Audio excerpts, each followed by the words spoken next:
Change Your Life Through Love by Stella Terrill Mann. This book is in the public domain. Chapter 4. How to Trust the Spirit of Love. Chapter 11. To Lead You to Paradise. Here we are next to the last chapter, and you haven't yet mentioned my problem. Yes, my friend, I hear your cry.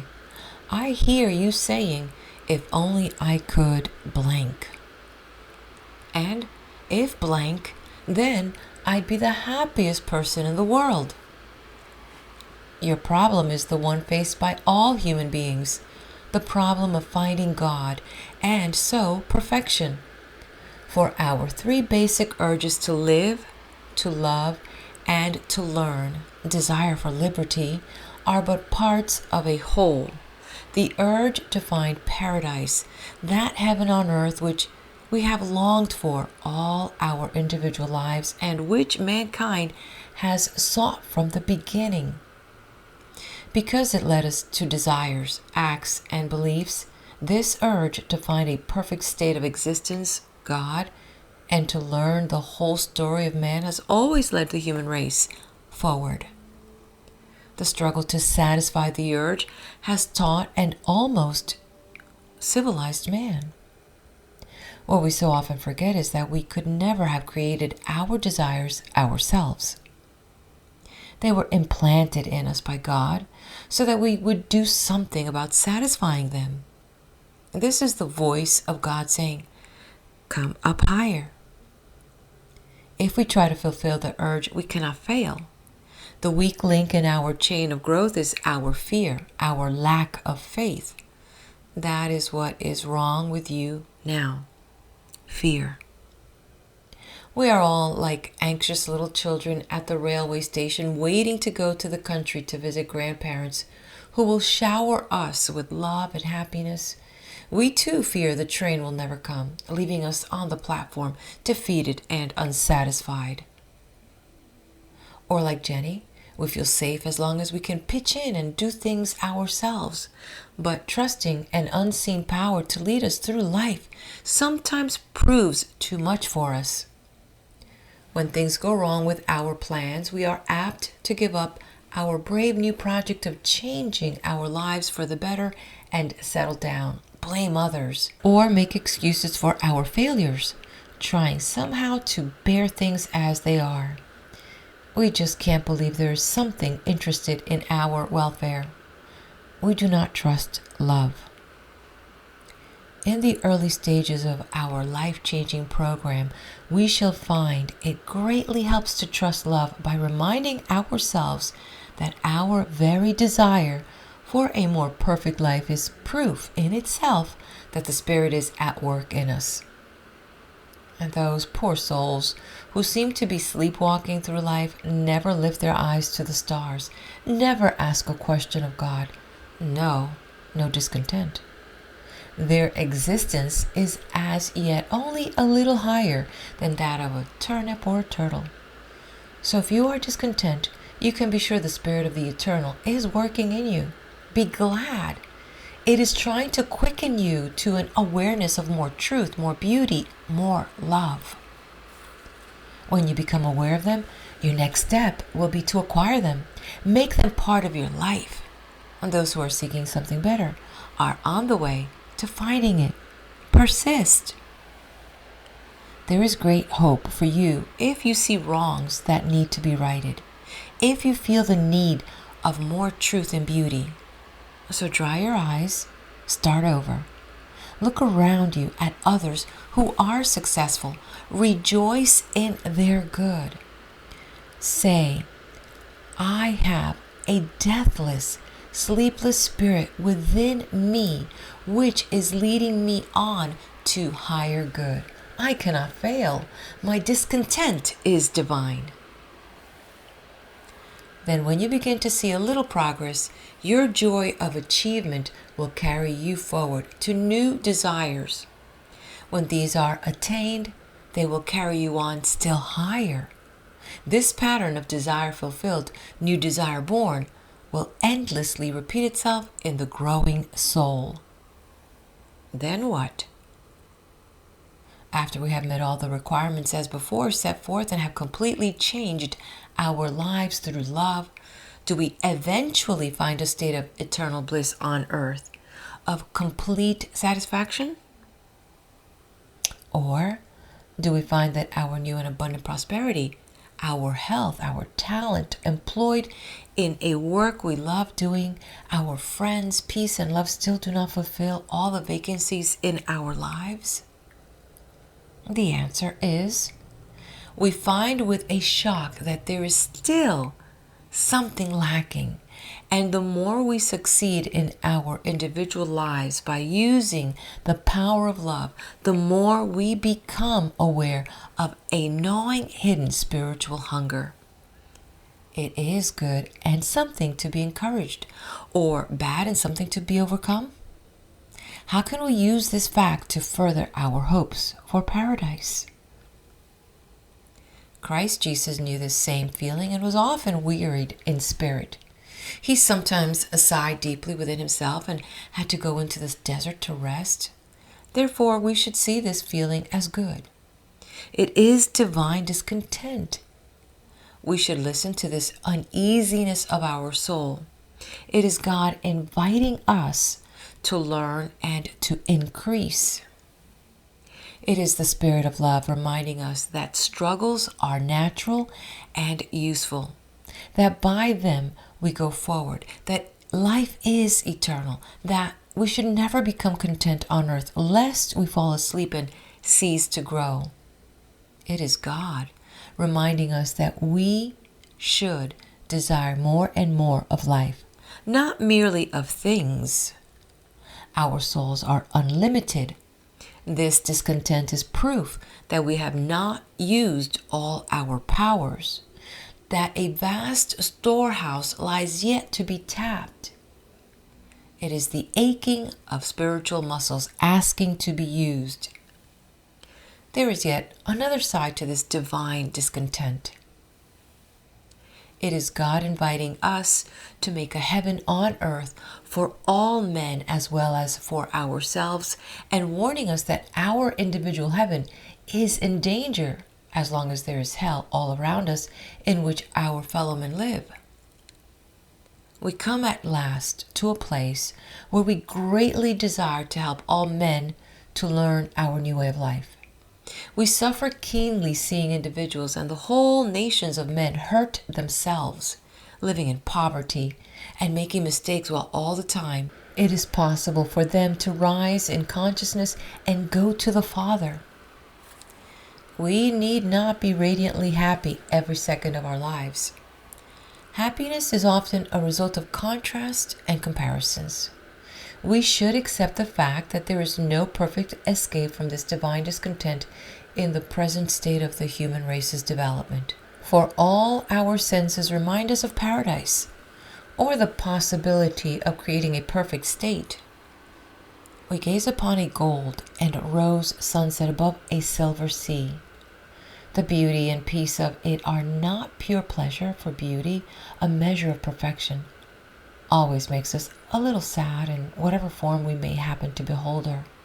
This sadness is a kind of homesickness for our natural state or rightful home. It is looking backward to remember with our Christ mind the time before Abraham was, and looking forward to heaven on earth with our mortal mind to see so much that must be done. Back of this sadness is, of course, an unconscious fear that we shall not be able to measure up to God's confidence in our ability. The remedy is to trust our powers more fully. Love never fails, and this is love at work. We need not grow too discouraged in facing the long, hard road ahead of humanity. We can at any time turn quickly to beauty, to measures of pure harmony, and so restore our soul. We can look at the stars, walk in the country, work in the garden, play with children, watch love at work, and be reminded of God. However, it is to the harmony of music that many of us owe our most vivid glimpse of paradise, our most poignant discontent with things as they are, our most ardent plans and hopes to achieve our paradise, our greater revitalizer for the day's labor at hand. I have often used music to refill my soul self after long draining hours of trying to help some poor soul who was struggling to understand truth. It is a method I strongly recommend to all who are trying to build up a consciousness of love and an increased faith in the possibility of heaven on earth. Here's an example of what I mean. Recently, we sat at night under the stars listening to soul-stirring music in Hollywood Bowl. There we were, several thousand people, strangers for the most part, but I observed bloodkin in our common hunger for beauty and harmony. This was the spirit of love at work. I looked around at their faces, wrapped in the semi-darkness. I watched their expressions as the harmonies carried them on to beauty. The music came in full flowing tones, deep and wide, like the troubles of man. Their faces were sad with remembering. Problems sat heavily upon them. Then there came the clear small voice of the flutes, lifted high above the subdued tones, like a promise of a new and better way of life for sorrowing mankind. Then I saw hope in their faces, a new belief that their desire to create paradise, to promote the welfare of all men, to create heaven on earth, could be realized. I sat silently weeping in joy, seeing once again that all men are brothers, all bound together in the love of God their Creator, all safe in His desire for their welfare. I saw again that in time men will stop their wars and crimes, their lust and greed, and will give up their hates and fears to live lives of love, harmony, and goodness. In time, they will bring all their desires within the law of good. Here is another method of restoring my soul and remembering paradise. When I go to our great libraries, see exhibits of inspiring and beautiful paintings, or meet spiritually developed and outstanding people who have done great and good works, I go home and remind myself that every man is seeking paradise. And we should all remind ourselves often that the song of every heart, the hope of every soul, the motive of every painting, of every architectural gem on earth, the theme in every great poem and story, the search of philosophy and of science are all the same search, the same desire for perfection. This is a hunger for love. It is a hunger as old as man, which has led him from considering the clods underfoot to considering the stars overhead. We should let this remind us that man cannot fail. It should increase our faith in the power of love, should help us to release our worries and let God's love lead us. We come to the place where merely living or earning a very good living is not enough. And finally, we learn to join forces with God for the progressive good of all other men as well. We no longer ask God to love us and be on our side to help us build perfection. We go over to God's side and find that we are entering paradise, that we ourselves are building it. We overcome our impatience and fears. We work quietly, sure of the outcome. If we are unhappy about things as they are and truly desire a better way of life, we should go to God as little children and trust Him. When we truly desire perfection, we will bring our desires, acts, and beliefs under God's law. If we will but trust this moving, creating spirit within us, it will bring us safely at last face to face with outer reality, God. Then we shall find peace beyond understanding and joy beyond description. We shall get the final answer to our final question. No matter what you are trying to do, nor by what name you may call it, you are seeking a more perfect life. Let me give you 7 wonderful words which, if used, will not only set spiritual forces into motion to bring the desires of your heart to you, but will, after their kind, also keep you so constantly aware of the nature of love that you will automatically trust this creative spirit to lead you on and on to higher and higher states of being. These words are, I am changing my life through love. You must use them with understanding. You must consciously think about what you are doing and why. Here is what they mean and how to use them. I am serves two purposes. First, it is a statement of being. It tells a truth or fact. It places you in the universe, states that you are an entity, a portion of God. It tells you not only what you are, but how much you are. Second, it makes your declaration known unto the minds of all around you by placing it in the universal mind. It thus establishes your purpose in the minds of all and in your own free mind as well. It shows you believe in yourself and your powers. It will therefore draw strong aid from others. Changing reminds you that old ways are passing, new ways are being instituted, affairs are not standing still. Repetition of the word helps to set changes into motion. Change denotes growth taking place. Changing impresses upon your mind the fact that it must draw new things and conditions to you, relinquishing the old harmful ones. It orders the creative power of the universe to help. My identifies you and your affairs from other people and their affairs. It reminds you that you are not dependent upon others for success. When you see others all around you failing in their enterprise, when others cry poverty, danger, sickness, bad luck, or whatever it may be that you do not want in your life, your affirmation keeps you from wavering in your resolve. You are changing your life through love, no matter what others may do. You need not reform the world, nor can all the world refrain you from your acts. You are changing. Life is the gift of being, of entity, of God, and your share of all that God is. Life as it is invested in man is a free will power. You may do with it as you desire, multiply it or let it lie dormant. You are not trying to change just a condition of today, but your life. That selecting, knowing, using, rejoicing, and sorrowing part of you.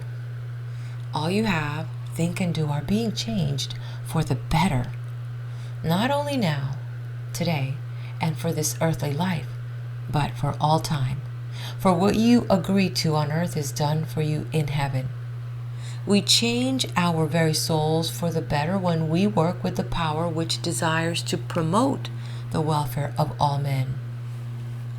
Through means by way of, reminds you constantly that something is being employed to accomplish a definite result.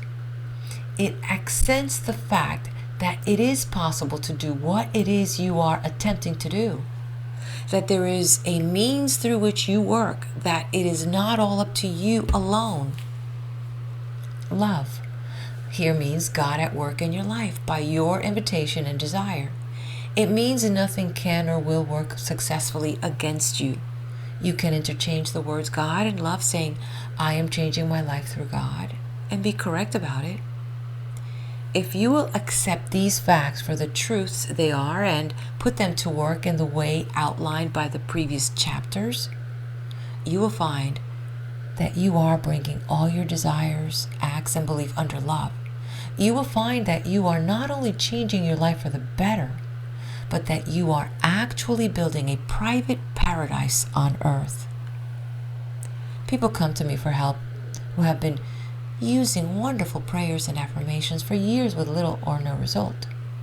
The trouble is they have repeated them like parrots, putting neither thought nor emotion into them. It is our feeling about a matter that sets us into action. It is our deep emotion, our unequivocal conviction, born out of understanding, which sets the power of love moving for us. But we still have to accept that love, still must put our faith to work. So, start to work with those 7 words. Get excited about the thing you are trying to accomplish. Feel deeply about your life, your eternal growth, and the perfection you are building as you work with the words. Remember, words are living things and create after their kind. Our feeling gives them tremendous force as we project them out into the ether world around us. When you use those 7 words, accept the love offered by God. Feel that there is a power which loves you and desires to guide you on to higher states of consciousness. Trust it, and you will throw away your worries.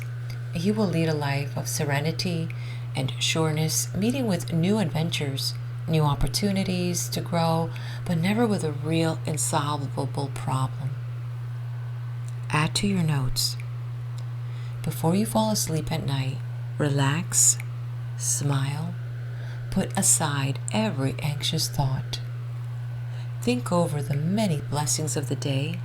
Thank God for the gift of life, the blessing of living. Say, God is with me, and I have nothing to fear. God blesses all men and holds them dear. God's work is good. Tomorrow, when I wake, I shall know just what to do all day long in order to work for God, myself, and my fellow men. And I am grateful that this is so. In the morning when you wake, smile, remember who you are and what your possibilities are. Be eager for the day's work, knowing that you can get help for the asking. Do not shrink from any struggle or effort you know you'll have to make that day. Realize that because it is in your life, you will use it for growth. If the problem of the day is a result of a past mistake, don't blame God or your fellow men for it. Recognize it for what it is. Forgive yourself, learn a lesson from it.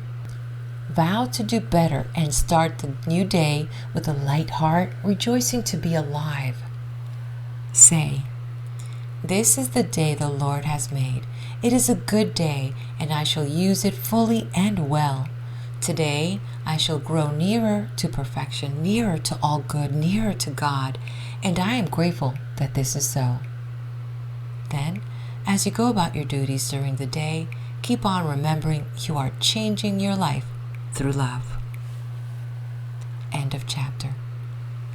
All right, my dear one, if you haven't done so yet, hit that like button. Let me know you are here. Leave me a comment. What do you think about this chapter?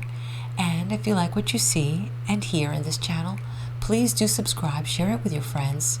And let's head over now to the next chapter titled To Heal, Prosper, and Lead the World.